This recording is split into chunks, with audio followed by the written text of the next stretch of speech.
আরেকটিবার প্রত্যেকটি ভাই বোনকে আমরা ঈশ্বরের নামে প্রত্যেককে ধন্যবাদ জানাই। আজকের ভিডিওটা হচ্ছে যিশুতেই আমাদের জীবন। আমরা মনে করি বা লোকেরা মনে করে যে আমাদের জীবনে টাকা পয়সা অর্থ কড়ি গয়নাগাটি বড় বিল্ডিং থাকলেই আমরা ঈশ্বরের আশীর্বাদ পেয়েছি, বা আমরা ফ্লাইটে করে ঘুরতে যাচ্ছি আমরা এই আশীর্বাদ পেয়েছি না। এটা জাস্ট একটা সুবিধা। এটা জাস্ট একটা সুবিধা। এই দুনিয়ায় একটাই আশীর্বাদ হলো, সেটা হচ্ছে পরমেশ্বর। যিশুই হচ্ছে আমাদের মেন আশীর্বাদ, আর ঈশ্বরই আমাদের জীবনের মেন আশীর্বাদ। তাই আমাদের মনে রাখতে হবে, পরমেশ্বর থেকে আর বেশি বড় আশীর্বাদ আমাদের জীবনে কিছু হতেই পারে না।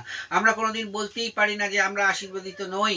আমরা সবাই ঈশ্বরের আশীর্বাদ পেয়েছি, আর তাই জন্য আজও আমরা চলে ফিরে কথা বলে বেরোতে পারছি। এটাই হচ্ছে আমাদের মেন আশীর্বাদ। আমরা প্রত্যেক দিন আমাদের শ্বাস প্রশ্বাস নিতে পারছি, এটাই আমাদের আশীর্বাদ। আমরা প্রত্যেক দিন সকালে ঘুম থেকে উঠে সূর্য দেখতে পাচ্ছি, এটাই আমাদের আশীর্বাদ। পরমেশ্বর আমাদের ইম্মানুয়েল ঈশ্বর, তিনি আমাদের সহিত বসবাসকারী ঈশ্বর, তিনি সর্বক্ষণ আমাদের সঙ্গে বসবাস করেন, এটাই আমাদের আশীর্বাদ। আসুন আমরা প্রার্থনা করি। মঙ্গলময় ঈশ্বর, আজকের এই সুন্দর সময়ের জন্য তোমাকে অবশ্যই ধন্যবাদ দিই।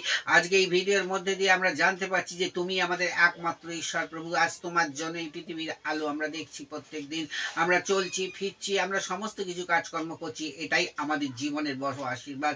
তো আমরা এমন কেউ বলতে পারবো না যে আমরা তোমার আশীর্বাদ থেকে বঞ্চিত হয়েছি। সবাই তোমার আশীর্বাদ পেয়েছি, কেন তুমি আমাদের আশীর্বাদ করেছো প্রভু। তাই তোমার কাছে আমাদের প্রার্থনা যে আমরা যেন তোমার সহিত চলাফেরা করতে পারি, তোমার সঙ্গে গমনাগমন করতে পারি, তোমার নামকে উচ্চাঙ্কিত গৌরবান্বিত করতে পারি।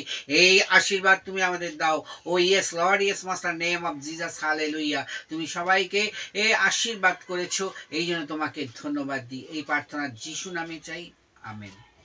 ভিডিওটা ভালো লাগলে অবশ্যই আপনারা সাবস্ক্রাইব, শেয়ার ও লাইক ও কমেন্ট করবেন। যারা যারা কমেন্ট করবেন তাদের জন্য আমি অবশ্যই প্রার্থনা করব। God bless you all.